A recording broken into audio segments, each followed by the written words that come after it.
Hello നമസ്കാരം. എല്ലാവർക്കും പുതിയൊരു വീഡിയോയിലേക്ക് സ്വാഗതം. ബിഗ് ബോസ് മലയാളം സീസൺ 8ന്റെ പുതിയ വിശേഷങ്ങൾ എന്തൊക്കെയാണെന്ന് നോക്കാം. ബിഗ് ബോസ് സീസൺ 8ന്റെ പുതിയൊരു പ്രൊമോ കഴിഞ്ഞ ദിവസം വന്നിരുന്നു. അതിൽ മോഹൻലാൽ ചാണക്യന്റെ അർത്ഥശാസ്ത്രം എന്നൊരു ബുക്ക് എടുത്ത് വായിക്കുന്നതായി കാണിക്കുന്നുണ്ട്. ഈ പ്രാവശ്യത്തെ ബിഗ് ബോസിന്റെ തീം പ്രധാനമായും അധികാരം, രാഷ്ട്രീയം, ബുദ്ധിപരമായ നീക്കം എന്ന ആശയത്തിലാണ്. ഇതിൽ പൊളിറ്റിക്സിന് വളരെ വലിയൊരു പങ്കുണ്ട്. അതായത് പൊളിറ്റിക്സ് അഥവാ രാഷ്ട്രീയത്തിൽ അധികാരം എന്നത് ഒരു വലിയ ഘടകമാണ്. അപ്പോൾ അത് നിലനിർത്താൻ ബുദ്ധിപരമായ നീക്കങ്ങൾ ആവശ്യമാണ്. നല്ല ഒരു മൈൻഡ് ഗെയിം പലപ്പോഴും പ്ലാൻ ചെയ്യേണ്ടി വരും. ചുരുക്കി പറഞ്ഞാൽ കഞ്ഞിവെപ്പും കുത്സിതവും മാത്രവും പോരാ. ബിഗ് ബോസ് ഇങ്ങനെയൊരു തീം കൊണ്ടുവരുമ്പോൾ മത്സരാർത്ഥികളെക്കാൾ ഉയർന്നു ചിന്തിക്കേണ്ടത് പ്രേക്ഷകരാണ്.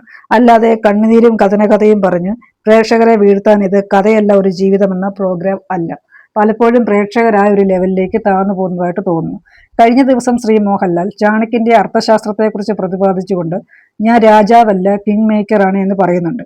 വെറും തമ്മിത്തല്ലും വാക്കേറ്റവും അല്ല വേണ്ടത്. പൊളിറ്റിക്സ് എന്ന് പറയുമ്പോൾ അതിനൊരു ഭരണപക്ഷവും പ്രതിപക്ഷവും ഉണ്ടാകുമല്ലോ. അപ്പോൾ നമ്മൾ സാധാരണ സീസണിൽ കണ്ടുവരുന്ന ക്യാപ്റ്റന്റെ അധികാരങ്ങൾക്ക് പുറമെ കുറച്ച് ആളുകളെ കൂട്ടി ഭരിക്കുന്ന രീതിയായിരിക്കും ഈ പ്രാവശ്യത്തെ ബിഗ് ബോസിൽ ഉള്ളത്.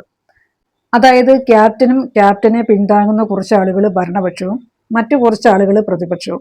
അപ്പോൾ ക്യാപ്റ്റന് കിട്ടിയിരിക്കുന്ന ഈ അധികാരത്തെ എങ്ങനെ ഉപയോഗിക്കുമെന്നും മറ്റുള്ളവർ എങ്ങനെ ആ അധികാരത്തെ നഷ്ടപ്പെടുത്തുമെന്നും ആശ്രയിച്ചാണ് ഈ ഗെയിം മുൻപോട്ട് പോകുന്നത്. അപ്പോൾ എന്തായാലും നല്ല ഗെയിമേഴ്സ് വരട്ടെ. കാരണം മൈൻഡ് ഗെയിം ഒക്കെ നല്ല രീതിയിൽ ചെയ്യാൻ പറ്റുന്ന ആളുകളായിരിക്കട്ടെ. അല്ലാതെ നാടകശാല നടത്താൻ വരുന്നവരെ ആദ്യം തന്നെ പുറത്താക്കാൻ കഴിയട്ടെ. അപ്പോൾ കൂടുതൽ ബിഗ് ബോസിന്റെ വിവരങ്ങളുമായിട്ട് നമുക്ക് പിന്നീട് കാണാം. കാരണം അഗ്നിപരീക്ഷയുടെയും അതുപോലെ തന്നെ ബിഗ് ബോസ് സീസൺ 8ന്റെ ഒക്കെ വിശേഷങ്ങൾ നമുക്ക് പിന്നീട് സംസാരിക്കാം. അപ്പോൾ നിങ്ങൾക്ക് വീഡിയോ ഇഷ്ടപ്പെട്ടുവെങ്കിൽ ലൈക്ക് ചെയ്യുക, ഷെയർ ചെയ്യുക, അതുപോലെ സബ്സ്ക്രൈബ് ചെയ്യുക. എല്ലാവർക്കും നന്ദി, നമസ്കാരം.